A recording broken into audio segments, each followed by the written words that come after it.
Mr. Vijay, this is a direct message to you. திடக்கல்வி மேலாண்மை திட்டம் வந்து ரொம்ப கோர் ஏரியா தமிழ்நாடோட. இதை கவனிக்காம விட்டோம்னா தமிழ்நாடுக்கு டிராஸ்டிக்கான டேஞ்சர் இருக்கு. நம்ம நிலத்தடி நீர் கெட்டு போகுது, காற்று கெட்டு போகுது. இதெல்லாம் மக்களுக்கு கண்ணுக்கு தெரியாதனால இதெல்லாம் அபாயமே இல்லை, லைட்டா எடுத்துக்கிறோம். ரொம்ப அப்படி நீங்க பாத்தீங்கன்னா கேஷுவலா ரோட்ல எல்லாம் அப்படி தூக்கி எறிகிறோம் குப்பைய. சாலிட் வேஸ்ட் மேனேஜ்மெண்ட் ஒர்க்கர்ஸ்க்கு இலக்காரமா பாக்குது ஒரு சமூகம். அவங்க மோஸ்ட் 99% தலித் சமூகத்திலிருந்து வந்தனால அது கண்டிப்பா இருக்கு.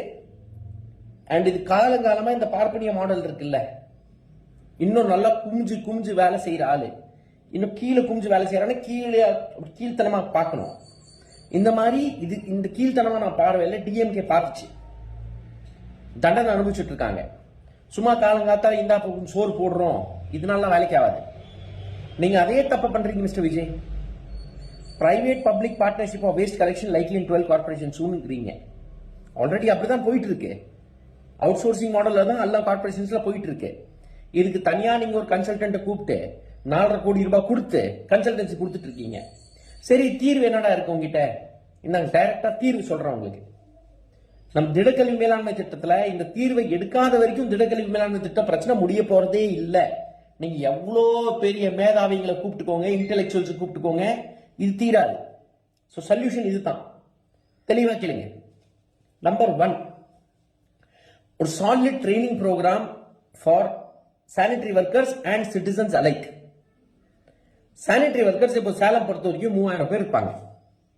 இந்த 3000 பேருக்கும் ஒரு பாடி கேமரா வெறும் 60 லட்சம் கூட ஆகாது. ஏன் 30 லட்சத்துல கூட பாடி கேமரா ஃபிட் பண்ணிக்கலாம். இன்னைக்கு இருக்கிற ரேட்ல நீங்க பல்க்ல ஆர்டர் பண்ணீங்கன்னா 30 லட்சம் ரூபாய் பாடி கேமரா வந்துடும். அண்ட் இந்த 3000 பேரும் மக்கள் மேல ஃபைன் போடுற அதிகாரம் வேணும். ஏன்னா கண்ட மணிக்கு பில்டிங் உடைக்கிறது வந்து ஒரு ட்ரெயின் மேலேயே டிச்சி மேலேயே அந்த கல்லை தூக்கி போடுறது, சானிட்டரி நாப்கின், காண்டம், டைப்பர், கழிப்படத்தோட டைப்பர் எடுத்து வெஜிடபிள் வேஸ்டோட போட்டு பேப்பரோட கலந்து பொட்டலம் போட்டு கொடுத்துறது கையில. எங்க போய் போடுவாங்க?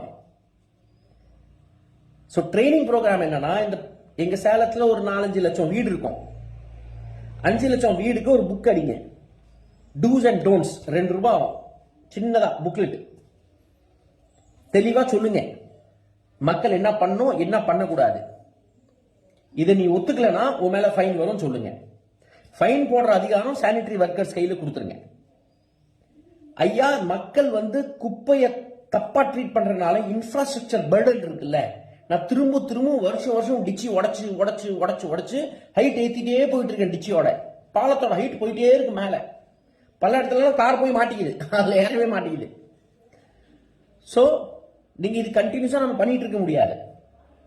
மக்கள் சுய புத்தியோட குப்பை மேலாண்மைய தெளிவா நடத்தணும். கமர்ஷியல் எஸ்டாப்ளிஷ்மெண்ட் 65% வேஸ்ட் ஜெனரேட் பண்ணுது.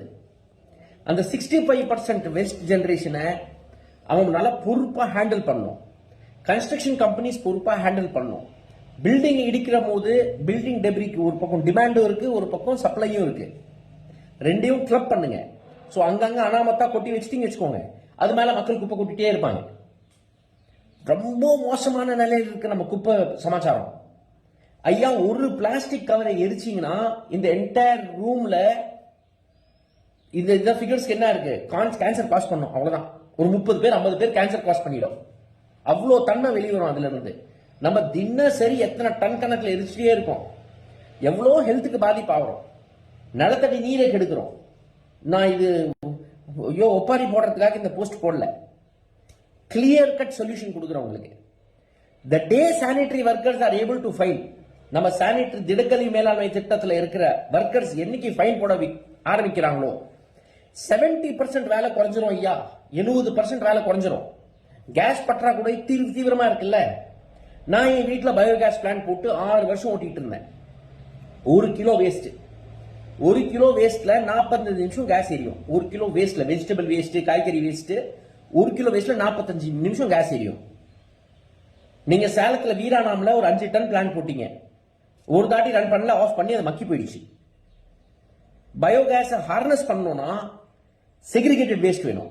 செக்ரிகேட்டட் வேஸ்ட் வேணும்னா மக்கள் கொடுக்கணும், மார்க்கெட் கொடுக்கணும், கமர்ஷியல் எஸ்டாபிலிஷ்மெண்ட் கொடுக்கணும். ஸோ அந்த செக்ரிகேட்டட் வேஸ்ட் மக்கள் கொடுக்க வைக்கிறது நம்ம கடமைப்பட்டிருக்கோம். சட்டத்தை கொண்டு வாங்க. ஒரு 15 இல்ல 20 சானிட்டரி இன்ஸ்பெக்டர்னால இதெல்லாம் கொண்டு வர முடியாது. அவனுக்கு பர்த் சர்டிபிகேட், டெத் சர்டிபிகேட், அந்த வேலை இந்த வேலைக்கு அவனுக்கு லஞ்சம் வாங்குறதுக்கு சரியா போயிடுது. 3000 பேரும் மரியாதை கொடுக்கணும். மக்கள் பயம் இருந்தாதான் மரியாதை கொடுப்பான். ஒரு போலீஸ் கான்ஸ்டபிள் டிராபிக் நிறுத்தும் போது எப்படி கண்ணா பின்னாண்டு ஓடுறான் பாத்தீங்களா? ஹெல்மெட் போடாதவன் சதுரி ஓடுறான்ல. குப்பை பொறுத்த வரைக்கும் அந்த பயம் இருக்கணும். நான் குப்பையை ரோட்ல போட்டேனா, பொட்டலம் கட்டி அப்படி இப்படி ஓடையில போட்டேனா, என் ஆத்த நாசம் பண்ணனா எனக்கு ஃபைன் விடுவோம். அந்த பயம் மக்களுக்கு வந்தே ஆகணும். நீங்க தமிழ்நாடை மாத்தணும்னா இது கொண்டே வந்தே ஆகணும். உங்ககிட்ட வேற வழியே இல்லை. சோ இதுக்கு மேல உங்களுக்கு ஆலோசனை வேணும்னா ஐம் தேர். 4 கோடி இல்ல, நான் உங்களுக்கு வேணா காசு கொடுக்குறேன். ஆலோசனை கொடுக்கறதுக்கு நான் காசு கொடுக்குறேன் வேண்டாம். பட் பாஸ், நீங்க இது சஜஷன் அக்செப்ட் பண்ணியே ஆகணும். வேற சொல்யூஷனே கிடையாது. அடிச்சு சொல்றேன், இதுக்கு வேற சொல்யூஷனே கிடையாது. There is no other solution for திடக்கழிவு மேலாண்மை than empowering the sanitary workers to find the people of our state.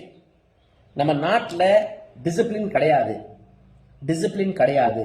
எதை கும்பிடுறோமோ, எந்த ஆத்த கும்பிடுறோமோ அதுலயே குப்பையை கொட்டுறோம். So kindly, Mr. Vijay, I am offering this to you. I hope you accept it. நன்றி.